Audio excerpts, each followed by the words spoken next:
ஐயா, நான் பல வருஷமாக நான் காத்திருக்கிறேன் ஐயா. ஆனால் எனக்கு இன்னும் ஆண்டவர் ஒரு அற்புதம் செய்யலை. நான் நினைச்ச காரியங்கள் நடக்கலை.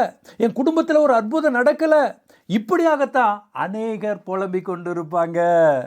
அதே போல தான் வேதத்தில் பாருங்க, அண்ணாலும் தன்னுடைய வாழ்க்கையில் அந்த பாதையில் தான் கடந்து போனா. வருஷந்தோறும் ஆண்டவருடைய ஆலயத்துக்கு போய் கொண்டு தான் வந்து கொண்டிருந்தாள். ஆனால் அவளுக்கு ஒரு குழந்தை கூட இல்லை. அவளுடைய வாழ்க்கையில் அவமானங்கள், ஏமாற்றங்கள் இருந்தது. ஆனால் எப்பொழுது அவள் அற்புதத்தை பெற்றுக்கொண்டாள் தெரியுமா? அவள் ஜெபத்தோடு கர்த்தருடைய பாதத்தில் காத்திருந்தாள். அன்றைக்கு அவள் அற்புதத்தை பெற்றுக்கொண்டாள். ஏன் தெரியுங்களா? ஆண்டவருடைய பாதத்தில் இருந்து நம்ம ஜெபிக்கும் பொழுது நம்முடைய வாழ்க்கையில் ஒரு விசுவாசம் உண்டாகிறது. என் அப்பாவுடைய பாதத்தில் என் தேவையை வச்சுட்டையா, அவர் பார்த்து கொள்வார், அவர் என்னுடைய தேவைகளை சந்திப்பார் என்கிற அந்த விசுவாசம் வரும் பொழுது அங்கு அற்புதம் நடக்குது. இன்னைக்கும் இதை பார்த்து கொண்டிருக்க உங்களுடைய வாழ்க்கையில நீங்க காத்திருக்கிறீங்களா? ஆண்டவருடைய பாதத்தில் ஜெபித்து காத்திருங்க. உங்களுடைய வாழ்க்கையில கர்த்தர் அற்புதத்தை செய்வார். God plus.